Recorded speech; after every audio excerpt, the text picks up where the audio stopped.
Basil the Great, one of the great church fathers, says this: temptations come in two forms. Sometimes affliction proves the heart like gold in a furnace, testing its purity by means of suffering. But for many, it is prosperity of life that constitutes the greatest trial. For many, the very worst thing that could happen to you is prosperity.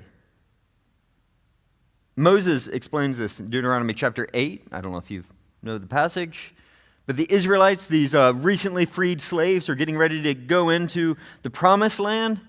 And Moses explains to them in like this lavish language, it is going to be more than you've ever had ever. It is a land flowing with milk and honey. You've lived in a desert, and this is just going to be flowing, gushing streams everywhere. You're going to dig into the dirt, and you're going to find precious metals there. It'll be more wealth than you can possibly imagine. And with that, he issues a warning. Be careful that you do not forget the Lord your God. Otherwise, when you eat and are satisfied, when you build fine houses and settle down, when your herds and flocks grow large and your silver and gold increase and all you have is multiplied, then your heart will become proud and you will forget the Lord your God. You may say to yourself, my power and the strength of my hands have produced this wealth for me. But remember the Lord your God, for it is He who gives you the ability to produce wealth. With great prosperity comes a great temptation to forget God, to think you can control things you can't control, to take credit for things you can't take credit for, to forget that even your ability to do anything is a gift from God, that with great prosperity comes the great temptation to forget Him. Now, of course, having lived whole seasons of my life on the other side of this equation where I didn't have enough money and wasn't sure that we could even pay for groceries, there were times when I prayed, Lord, I think I am now ready to be afflicted with wealth. Give it to me, Lord. I can take it. When I'm more sober-minded, though, that is not my prayer. My prayer is the prayer of Agur, son of Jacob. You might know it. It's Proverbs chapter 30. This is his prayer. He says, 2 things I ask of you, Lord. Do not refuse me before I die. Number 1, keep falsehood and lies far from me. Don't let me be deceived. And number 2, give me neither poverty nor riches, but give me only my daily bread. Otherwise, I may have too much and disown you and say, who's the Lord? Or I may become poor and steal and so dishonor the name of my God. Now, isn't that good? Give me neither poverty nor riches. Give me my daily bread and let me be content with that. Now, looking back, that really has been my prayer. And looking back on my life, I can see that the Lord has very much answered this prayer in my life for most of my life. But it hasn't always been easy. For the first 17 years of marriage, Jenny and I basically had to spend every single dollar we made just to survive. Now, we're not victims. We chose this in some ways. Like, I chose to be a pastor. We chose that she would be a stay-at-home mom. We chose to live off of one income. We chose this, but still, I don't want to glamorize this for you. It was difficult. It does something to you when you have to spend every single dollar just to live. Like, I couldn't think about like retirement or the kids' college fund without having trouble breathing. I'm not exaggerating. Like, I would have trouble breathing when I thought about it. So I'm just like, don't think about it. Think about happy things. When we had surprises, our son, the doctor was like, oh, there might be something wrong. So we need to go get this scanned. So we took him to get his head scanned, only to find out that he's perfectly healthy boy, great. And then we get the $2,000 bill, and it was crippling. Not knowing if you're going to have enough does something to you. It shapes how you think, how you shop, and how you eat. So for years, we have had to buy off-brand everything. No joking. So in our house, we don't eat Cheez-Its. No, we eat baked, naturally flavored cheese crackers. It's true. We don't get Kellogg's Frosted Mini Wheats. Do you think we're made of money? No. We get frosted, shredded, bite-sized wheat. Lightly sweetened whole grain cereal. My kids think that title is hilarious. Like, they clearly save their money in marketing. Yeah. So when my kids were little, like, they would go over to a friend's house and they would eat on-brand Pepperidge Farm fish crackers, goldfish. And they'd be like, why are they so good? And we'd be like, I don't know. And they'd be like, can we buy these? Do you think we're rich? Yeah. Our situation has changed. Jenny's working, so we can actually afford to buy Cheez-Its. But get this. It's done something to us. We can afford to, but we can't do it. Like, something in us, it feels overindulgent. It's like, do you just want to flush money down the toilet? You and your Cheez-Its here. Oh, fancy like. Yeah. So and occasionally the kids complain, to which Jenny just explains to them, you can either eat Cheez-Its or go to college. Which do you choose?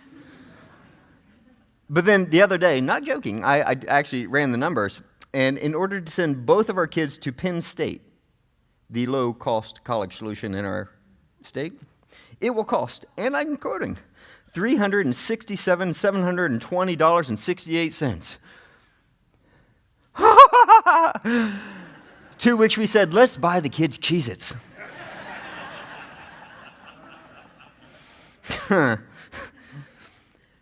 And all of this is true. And yet, I don't think you'll be surprised when I tell you those years when we were the poorest, I mean, when we had just enough, we like spent the last dollar and we made it.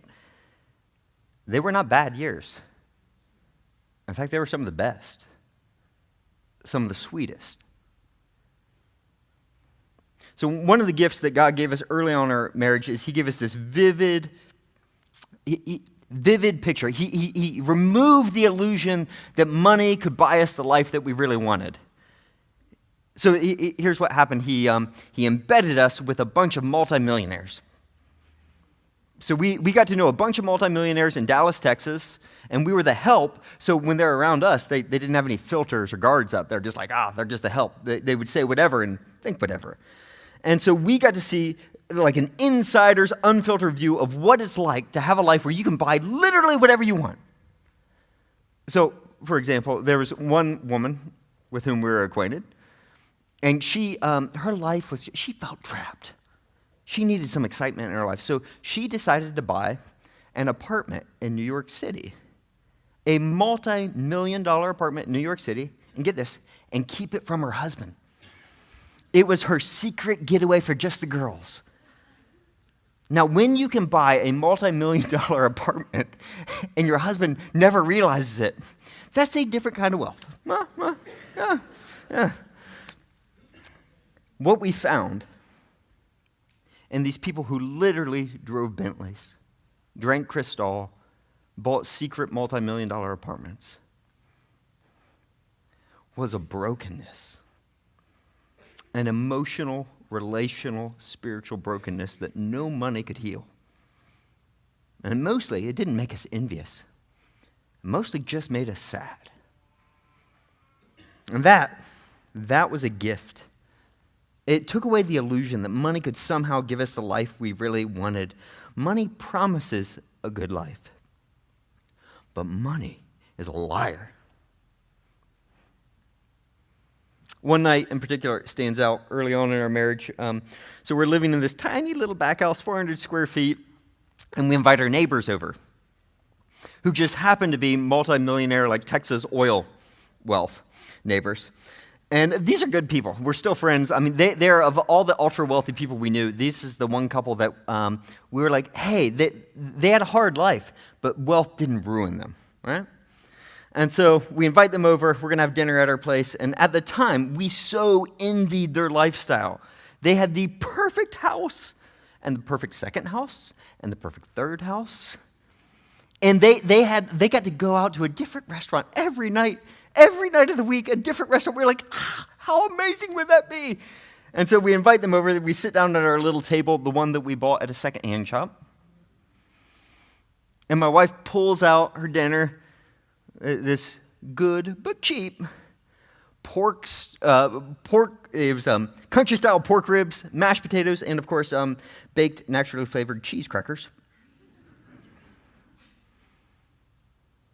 And as we sat there, it became clear that they envied us. These simple pleasures like holding hands to pray, a home-cooked meal, being with people that you love who really see you and don't see you as money, this was something that money could not buy. So we're in this series about meeting Jesus in your silence, shame, and skepticism, and we're talking to Jesus about those things that we're not always comfortable to talk about. And today, Jesus leans in and wants to talk to us about money. Because money makes big promises like, I will give you security. I will make you feel good about yourself. I'll make people like you. I will give you the life that you really want. But Jesus leans in and says, money is a liar. It's a liar. Don't believe the lie. Now, we're in church right now, and I don't think anyone here is particularly surprised. What? Jesus thinks that money can't buy me the life I really want? I think we all know this. I think in our minds, we understand this, but I'm not sure if our hearts really believe it. The way we spend and save and let money direct our lives suggests that there might be something else going on beneath the surface. It suggests that money might not just be a liar, it might be a really good liar. Tell us the kind of lies that our hearts want to believe. And that's what Jesus wants to talk about today. Our text for today is Matthew chapter 6. So let's set the scene. In the Gospel of Matthew very intentionally in the first 4 chapters works hard to lay out the events of Jesus' life in such a way that they overlay the events of Moses' life. So here's what I mean. There's an evil king, tries to kill all the baby boys. God calls him out of Egypt. He passes through the waters. Then God leads him into the wilderness to be tested 3 times. Are we talking about Jesus or are we talking about Moses? And Matthew's like, yes, you get it. Jesus is, Deuteronomy chapter 18, he's the prophet like unto Moses. He is God's deliverer. He's chosen by God, sent by God to free his people from slavery from the God of this world. And so Moses, after he does all this, he went up on a mountainside, Mount Sinai, to give the people Torah, an invitation to this deep, rich fullness of life. And now in Matthew chapter 5, Jesus is going to go up on a mountainside and give us this extravagant invitation into this deep, rich fullness of life with God. We know it as the Sermon on the Mount. It's full of like these countercultural, like paradoxical truths like, don't be afraid of poverty. Blessed are the poor in spirit. Value God more than your right hand. In fact, if your right hand causes you to sin, you just chop it off. Overcome your enemies with love. When they slap you on the one cheek, turn to them the other. In chapter 6, then, he turns to the topic of money. This is where we'll pick it up. Matthew chapter 6, verse 19. Jesus says, do not store up for yourselves treasures on earth where moth and vermin destroy, where thieves break in and steal. Vermin gets stuck in my throat when I say it because I'm used to the old translations where it's moth and rust destroy. Literally, the text of Jesus says, do not store for yourself treasures on earth where moth and eating or devouring. So it could be vermin. Vermin eat and devour things. It could be rust. It does that. It could be you. It could be you consuming and destroying your own wealth. Notice Jesus here, and we appreciate how he's approaching the topic of wealth. He is not condemning treasures on earth, per se. He is not saying homes and cars and clothes are evil. He's not saying they're worthless. These are good gifts from God. He calls them treasures, and they are. They're treasures. So I have eaten a $75 filet mignon before. And it was good. And I mean that in the biblical spiritual sense, like tov, tov, I'm speaking Hebrew here, right? I have driven a Mercedes-Benz SL500 before. And when I am in that driver's seat, I promise you, I am better looking, I am smarter, and I am taller. I once owned a pair of handmade Italian leather boots. Men in Dallas, I'd be walking on the street, they would stop me and be like, those shoes, where did you get those shoes? And I'd be like, oh, you can only get these in Florence. Now, my wife, she thought I looked ridiculous in them. But I was like, don't hate me because I'm beautiful. These are not evil. They are good. They are good gifts from God. Jesus is not attacking these. But get the point here. If I spend my whole life chasing these things, if I invest my very soul in them, if I go to these things for my security, my hope, my peace, in the end, I'll have nothing to show for it. Just a big pile of junk. See, eventually, everything you own, every single thing, is going to end up in a landfill covered over with like used diapers and old cell phones. And Jesus says, don't give your life to that. The more I've walked with my middle-aged friends their parents have started passing away, and then I've watched them have to deal with the estates, the more I've seen this. I first experienced it years ago when my great aunt and great uncle both passed away. She died, and then like weeks later, as is often the case, he died. And they had, in their life, they had been wealthy, and they had spent years of their life traveling the globe to amass like these artifacts. Their house was like a museum, no joke. This like massive collection of artifacts from all over the world, and they were super proud of it. It was their life. And their kids, though, didn't care about it. They just wanted to cash out as soon as possible. So they held a big auction. And my grandmother described how in horror, she pulls up to the house for the auction. And she had been there. She had been with them when they were traveling and making this collection. She knew how much it meant to them. And she pulls up to the house and sees in their driveway all these cheap folding tables laid out and all of their stuff, all these artifacts. They're great treasures that they'd traveled the world for, it laid out on these folding tables. And she described it like this. You would see this precious artifact that they literally traveled to the other side of the world for, right next to the juicer they bought from Walmart. Right next to a box of half-used tissues and the jar of peanut butter they hadn't opened yet. Don't invest your life in things that can end up on a table sold next to the juicer you bought from Walmart. Eventually, everything you have will be taken from you. Everything. All your treasures, those things you worked so hard to get and protect and defend and keep, they're going to end up on the junk heap. And Jesus is saying, don't store these things up. Don't invest your life, your ambition, your time, your passion, your best years in the things that are going to end up auctioned off by your kids. But, verse 20, but store up for yourselves treasures in heaven, where moth and vermin do not destroy, where thieves do not break in and steal. Invest your life, your ambition, your hope, your passion in something that is lasting, in something that is safe, something that no one can take from you. Now, I want you to again notice how Jesus is framing this. Jesus is not asking for your money here. He's not. Jesus doesn't need your money. He is the Word that spoke all things into being. He has never, ever come to a place where it's like, I really want to do this thing, but I don't have enough money. Can I borrow $10? No, that's never happened, and that will never happen. Jesus doesn't want your money. He wants your heart. And he knows if your heart is bound to things of this earth, he'll never get it. Here's the key, verse 21. For where your treasure is, there your heart will be also. Where your treasure is, there your heart will be also.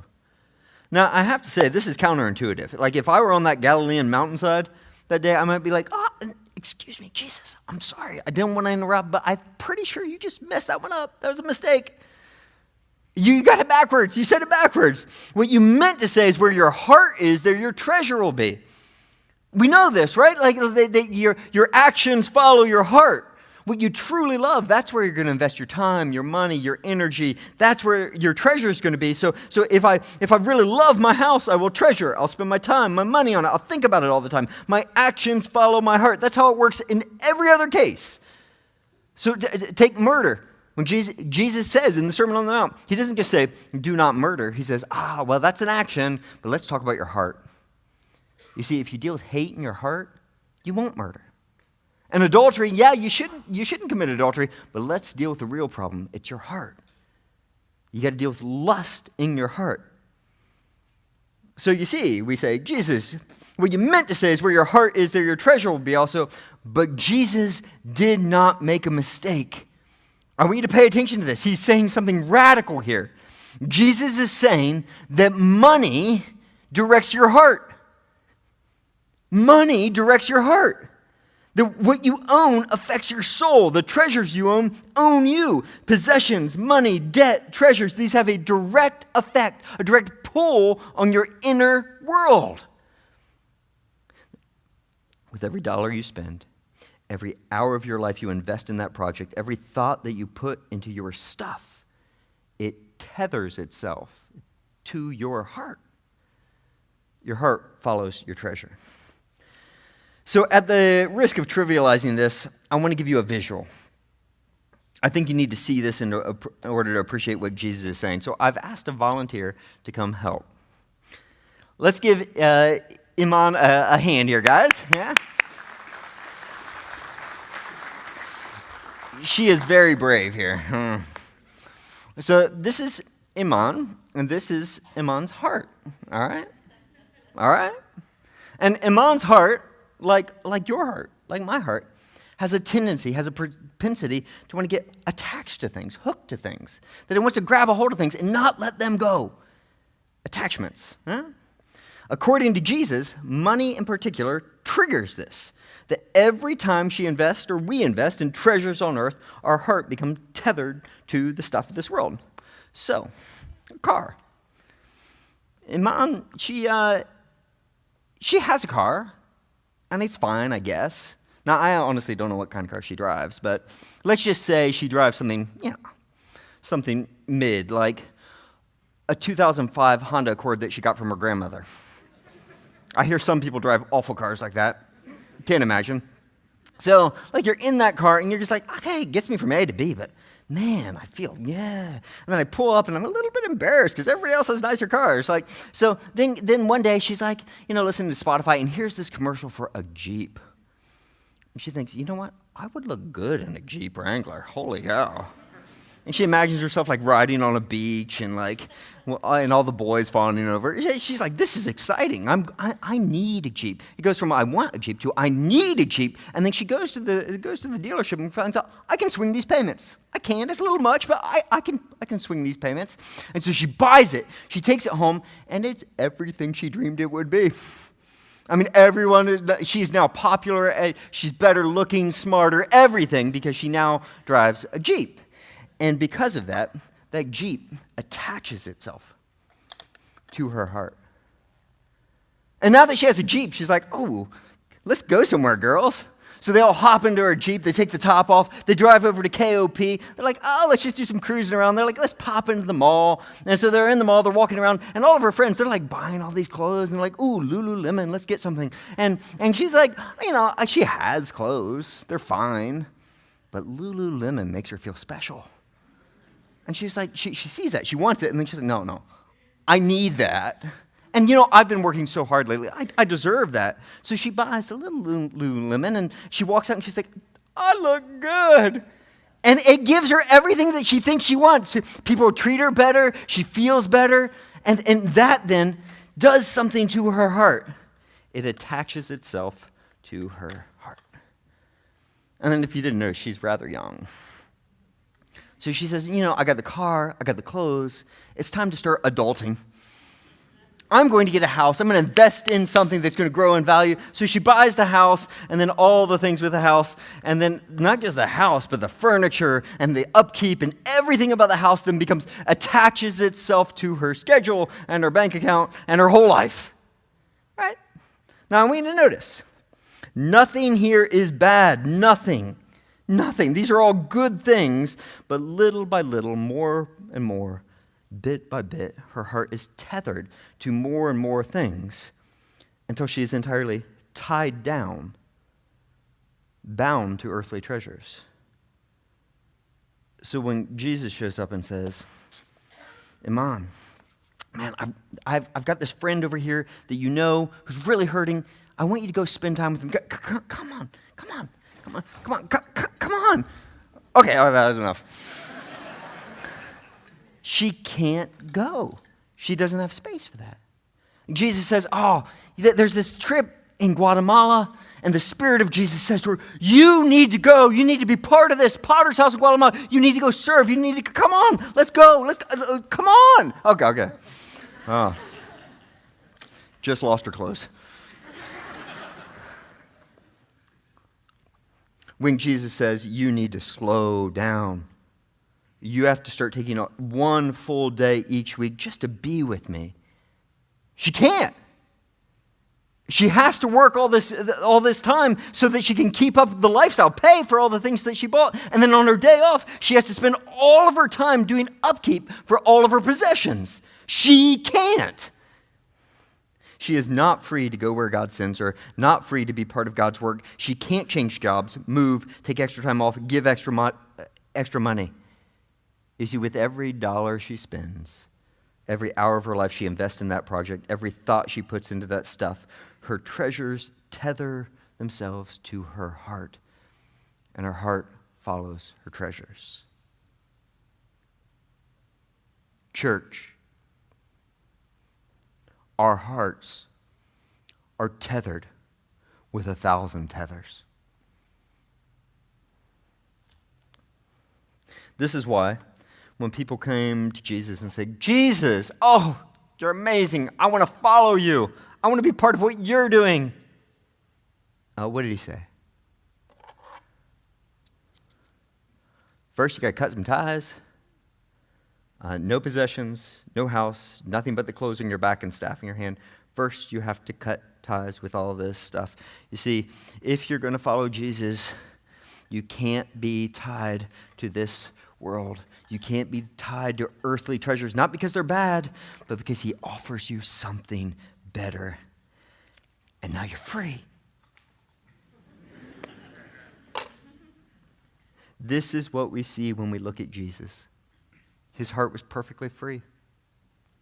He didn't have money because he didn't need it. Money didn't tell him who he was. He had all authority in heaven and earth. It didn't give him security. He didn't need it to be liked by other people. He knew his future. He knew his Father. He didn't need a house to feel secure or expensive clothes to make him feel important. He was completely free, secure in God's love, free to follow God every step, every minute, every breath. And this is why Jesus doesn't want your money. He wants your heart. But he knows he can't have it if it's tied to 1,000 things of this earth. Let's give Imam a hand.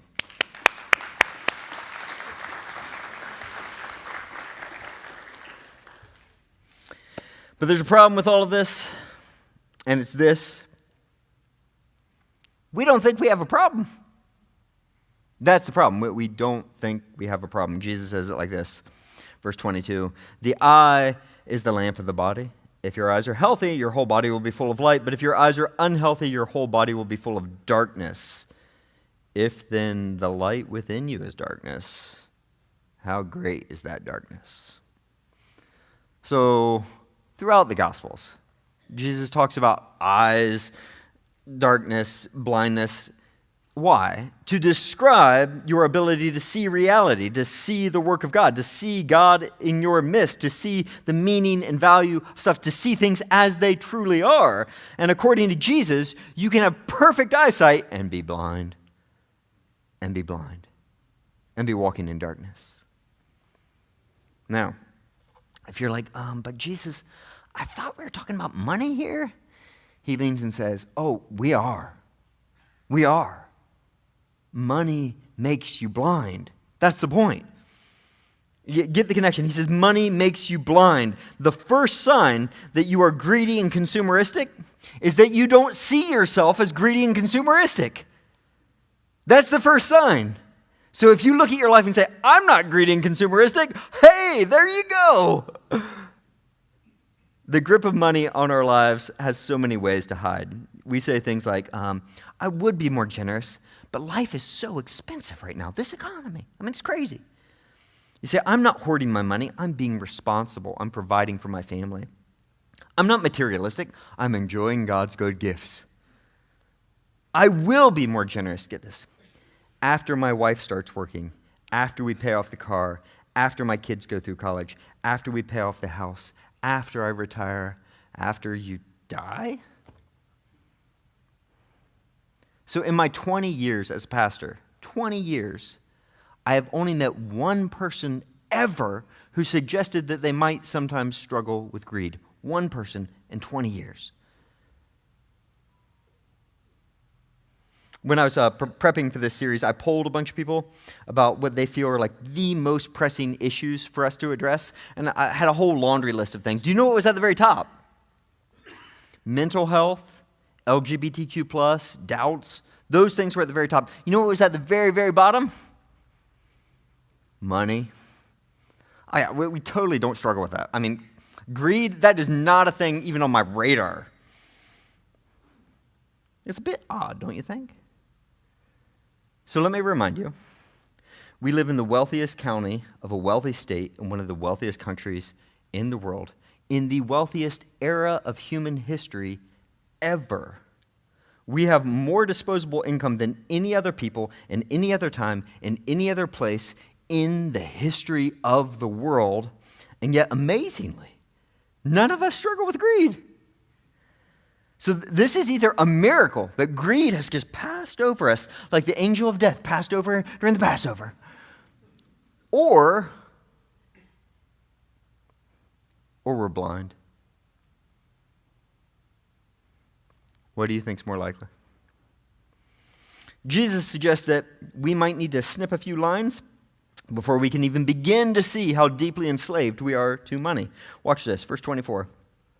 No one can serve two masters. You'll either hate the one and love the other, or you'll be devoted to the one and despise the other. You cannot serve both God and money. You can't serve two masters. Get the implication here. God and money have this in common. They want to master you. Both of them make big promises. Both God and money promise to give us protection and security. Both God and money promise to give our lives meaning. Both God and money promise to give us joy. Both God and money promise to give us life, the life that we're really looking for. Both God and money want your devotion. Now here's the part where it gets interesting. The word translated money at the end there is literally mammon. In some old translations, it just translates it like this. It's an Aramaic word that refers to money, but it refers to more than money. It refers to the power that money has over us. It refers to the claims that money makes in our world. It refers to the forces of this world that money controls. And I want you to notice here, when Jesus talks about mammon, he talks about it like it's a person. Like a person. In fact, many of the early church fathers believe that mammon is not a thing, but a name. The name of the demonic force behind money. So whether you name the demon or you just call it money, there is no question. If you let it, money will try to control you. It will tell you where to work, who to marry, where to live, what car to buy. If you try to devalue it, if you try and remove yourself from it, money will threaten you. Without me, you'll be nothing. You'll be insecure. You'll be unprotected. You'll be miserable. If you serve it, money will lavish you with all kinds of good promises. I'll make you happy. I'll give you the rest you're looking for. I will make people like you. I will give you the life you really want. But Jesus wants us to know money is a liar. So who are you going to serve? Who are you going to give your heart to? You have one life to live. Who are you going to trust?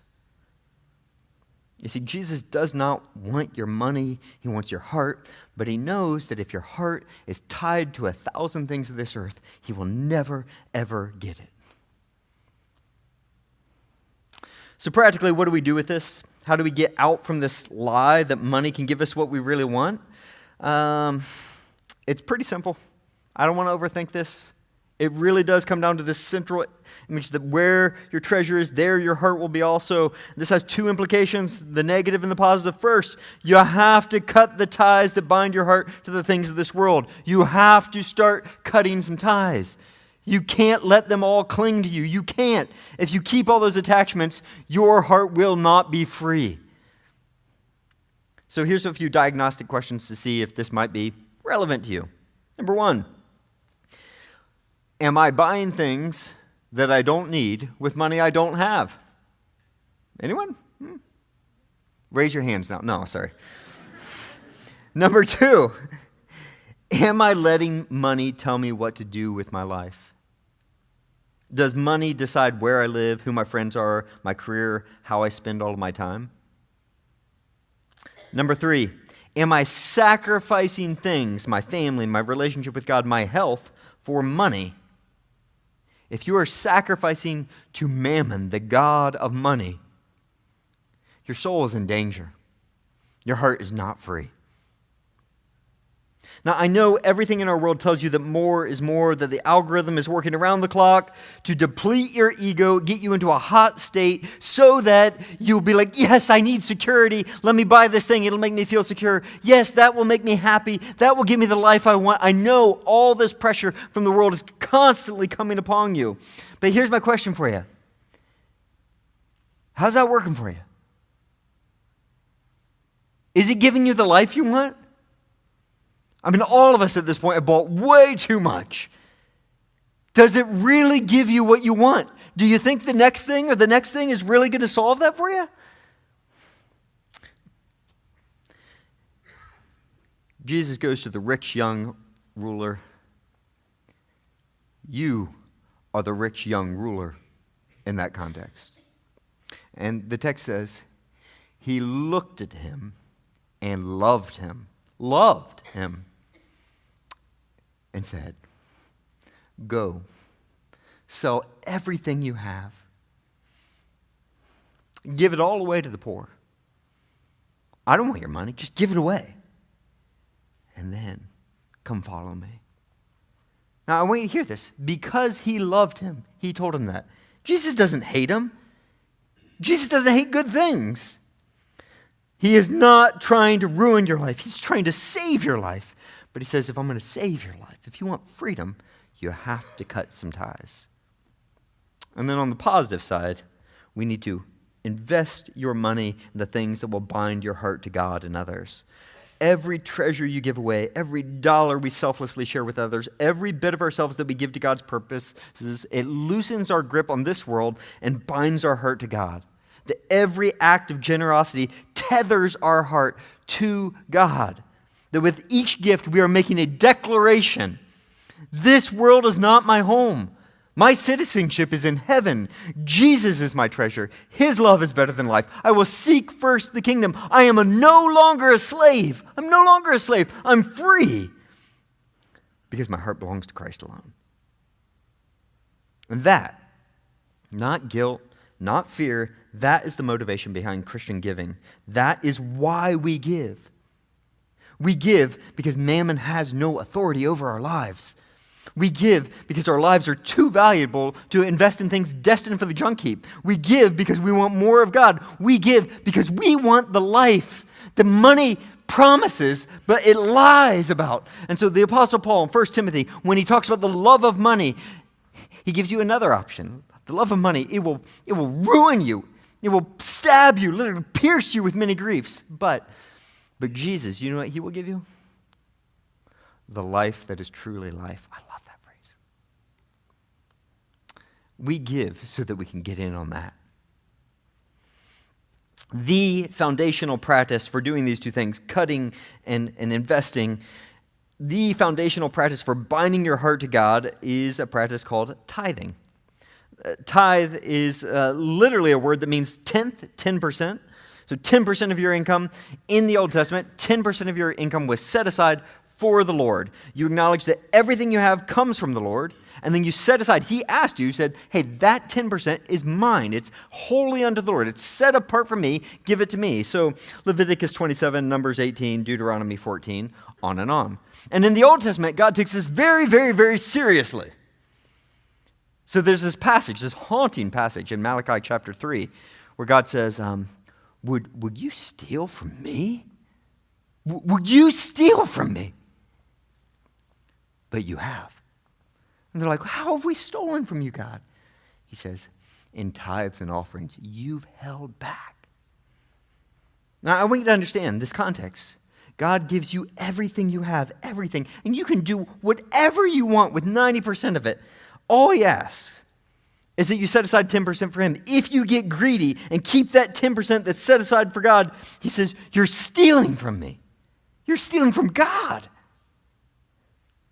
Now, personally, this has horrified me a bit. And this has actually made it much, much easier to give, especially in those seasons when I didn't know if I'd have enough. Because I had to give it. In my mind, it wasn't even mine. It's God's. It's got God's name on it. Am I going to steal from it? If I took some of that and went over and bought myself some Cheez-Its, I couldn't even enjoy them. I couldn't even enjoy them because that's not mine to enjoy. Now, let me be clear. In the New Testament, that is not the standard. Everyone's like, whew, thank goodness. No. Jesus says he wants all of it. Oh, Jesus, help us. He does. I'm not joking. And he might ask for all of it at any given moment because he gave everything for you. He says, you're mine. You are mine. Not just what you have, you are mine. And of course, everything you have is mine too. Practically, though, as we try to develop a practice of how do we love God with our heart and bind our heart to him, practically, if you're new to this concept of giving your heart to bind it to him, I want to encourage you to start with the idea of tithing. I want you to sit down with your finances, ask God, how do I get to a place where I consistently can give away 10% of my income? Christians down through the ages have viewed this. Yes, you should give away everything. Ideally, we will at some point. Ideally, the ideal is that the old mentor of mine used to say, you want to make that last check bounce. Bink. That's the ideal. But Christians down through the ages have used tithing as kind of a starting place, a minimum standard for those who follow Jesus. Now, just acknowledging where we're at, if this sounds impossibly hard to you, I get it. So give yourself some grace. This is not how you get into heaven. Jesus doesn't need your money. But if you let me be careful. Don't use grace to cover over the lies of money and what money's actually doing to your heart. And so if giving feels really, really hard to you, that might be a sign that it has a grip on your heart. And what are you going to worry about more? How much trash you leave to your kids or your heart? Also, I find it helpful to put things in perspective. One way to do that is to go with us to Guatemala. Meet some people who live on $3 a day. Try that. Another way is just read your Bible. So Sandra Richter, Old Testament scholar, did some work a couple years ago that I found just kind of blew my mind. She did work on the economics of the Bible and showed that in the Old Testament era, leading up to the time of Jesus, the average person, the average family, 95% of the population, they had a caloric deficit for 6 months out of every year. Understand the implication, parents. For 6 months out of the year, your kids went to bed hungry. 6 months. Now, here's the part that makes it so radical. Do you know what God asked those parents to do? He said, now after that 6 months where your kids have gone to bed hungry every single night, when the spring harvest comes in and you finally have an abundance again, here's what I want you to do. Before you feed your kids, I want you to set aside 10% for me. It's called first fruits. Me first. I want you to show your kids and the world that I'm your only hope. I'm your provider. I'm your life.